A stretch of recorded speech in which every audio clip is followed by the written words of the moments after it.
Hello there everyone and welcome back to Void War Studios. I'm sorry for the delay in this one, but as I previously said, this has been a very hectic week and it's made it hard to make videos. But today we are going to be continuing our look into the Witch Elves, this time with their battle line units, and we're going to follow a similar format as we have done with the previous armies, where I'll go through more specialised units after this, then characters, then finally some named characters. Anywho, starting off then. The Witch Elf, your bog standard Witch Elf. Of course I say bog standard, but nothing really is all that standard about a Witch Elf. First up, these elves, the reincarnated souls of elves from the old world, who were vomited out of Slaanesh and hand-picked by Morathi, are some of the fiercest warrior women you'll ever encounter. Fiercely loyal, incredibly devoted, fanatical, and a little bit on the bonkers side, which is all the more terrifying when you think about it. If you were to try and put this into Dungeons & Dragons terms, every single Witch Elf is a kind of a mix between a rogue and a barbarian. Because these lovely, lovely ladies, in their oh-so-fetching attire, the means of fighting that they have, it all comes down to the premise of, if I am faster than you, I can't be hit. Therefore, in order to not be hit, I need to wear as little armour as possible. Now, there is a certain degree of logic to this, because all elves are phenomenally faster than the average human, but in the Age of Sigmar world there are plenty of things that are faster than an elf. But for the majority of cases, this tactic seems to serve them well, as witch elves are, well, still going, and it helps that they come in very large numbers, so it tends to mean that even if you kill a couple of these ladies, there's going to be plenty more where that came from. And frankly, the more you put up a fight, the more interested the Witch Elves will be in coming over and giving you a good stabbing. Because, as I previously mentioned, the Witch Elves worship their god Khaine through murder, violence, and, well, general aggression. They aren't worshippers of Khorne, let's make this clear. They are definitely worshippers of Khaine, it's just that the Witch Elves and their Sisters of Slaughter, who we'll get to later, like to cause as much pain as possible when they do it. Hence the rather curved and crooked daggers that they have. These aren't designed to kill you quick, although they can. These are designed to make it hurt a lot. Your standard Witch Elf unit comes in a group of 10 models, and bear in mind that GW are now giving away a free Witch Elf, which, that's pretty awesome. And this means that, ideally speaking, because of the nature of the fact they don't have a very great save, you want to try and get these ladies in groups of 20 to 30 models if you can. They will survive a hell of a lot more if you do, and they'll dish out twice as much.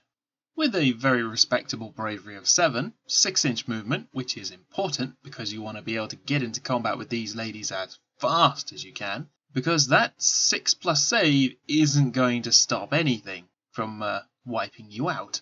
But once you get there, things are going to be fun, because your sacrificial knife, which is your standard weapon, is 2 attacks, hitting on 3s, wounding on 4s. No rend, but 1 damage. So, as you can have these ladies in groups of 10 to 30, I would try and get these ladies up and into the combat ASAP. And you can have them in one of 2 variations. You can either have these lovely ladies with the classic double daggers, or you can take what is known as a bladed buckler. Now, the bladed buckler sacrifices your ability to have an extra attack, so you would go from 2 to 3 attacks, for instead to get a 5+ save. In addition to this, each time you make a save roll of a 6 when you're in combat, the unit who did the wound to you takes a mortal wound instead. So that's actually kinda handy, and it helps you get to the combat with a little bit more reliability. But like I said, it's sacrificing one of your attacks.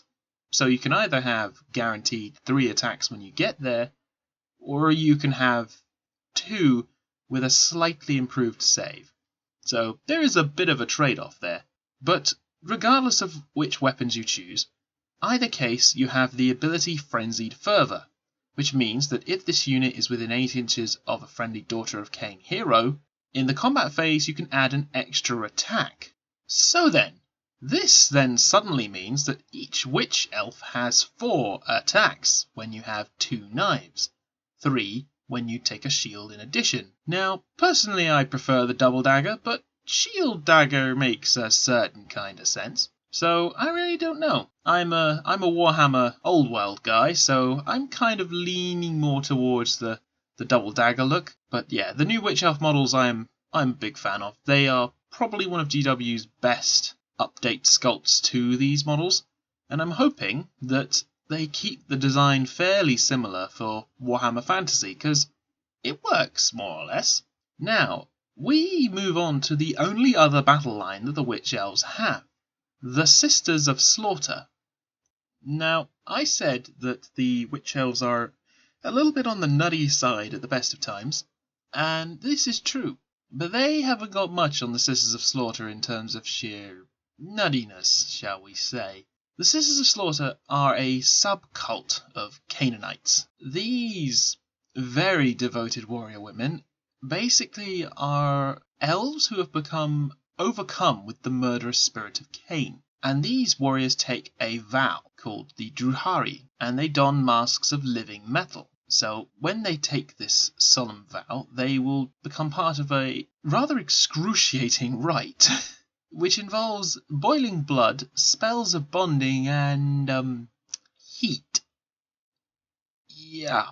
Basically, the start of this ceremony is that this mask is attached to the Witch Elf's face, and it moulds to their facial features painfully. Basically, if you put on this mask, it ain't ever coming off again.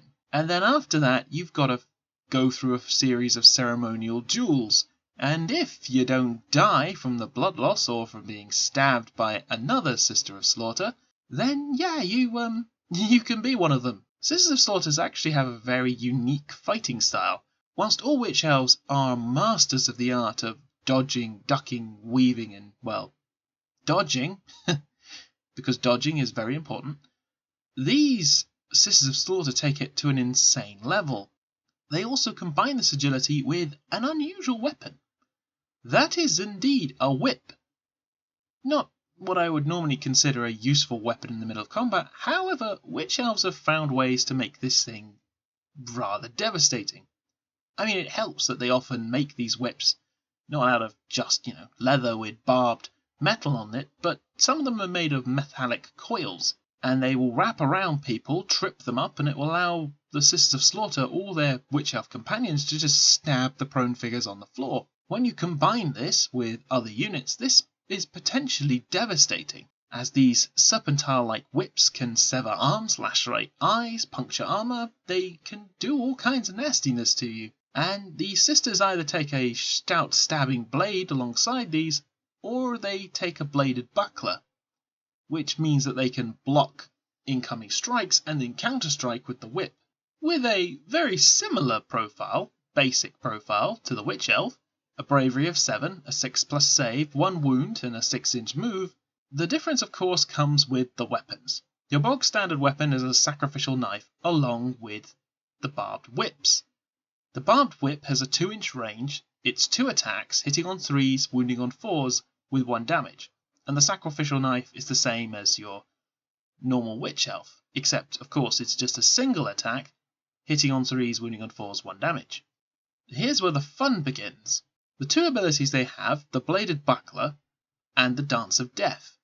Now Bladed Buckler, again, works in the same manner as a Witch Elf. You get an increase to your save to a 5+, and in addition, when you are wounded and you make a save roll of a 6, the attacking unit suffers a mortal wound, which is a very handy way to screw over people and just, make sure that whoever tries to hit you pays for it. But here's the unique ability, Dance of Death. Sisters of Slaughter can be chosen to pile in an attack in the combat phase if they were within 6 inches of an enemy, and can move up to 6 inches when they pile in. What this effectively means is that you can just pile in even more and attack far more opponents. And thanks to your barbed whip having a 2-inch range, you have a lot more chances of hitting more models than normal. And much like the Witch Elves, this is a unit you can take in units of 10 to 30 models. And I would strongly encourage with both units you take them in as many as you can. Simply because that, even with a 5+ save, if you choose to take the Bladed Buckler over a sacrificial knife, that's gonna be a tricky order. You're going to need your heroes to help keep this unit alive and give it the speed and movement necessary to get into the combat with enough models. But to be fair, that is how the Witch Elves have always fought. They don't so much care about their own lives, but they do care about causing as much death and carnage as possible, which is why the fact that they are so athletic and so graceful and sublime when it comes to the art of getting out of the way, that they have been killing for, well, thousands of years in Age of Sigmar at this point, and it's unlikely they're going to stop now. It doesn't matter how tough and strong you are, if you can't hit these ladies, they will kill you, and they will make it hurt in every way possible. I hope you've enjoyed this little intro to the battle lines for the Witch Elves. I will keep these coming as often as I can. Like I said, this whole trying to move thing is a bit stressful and it does make making videos tricky, but I will try and keep it up. Anyway, hope you've enjoyed this video. Please like and comment below, and I look forward to talking to you all soon. Take care, everyone.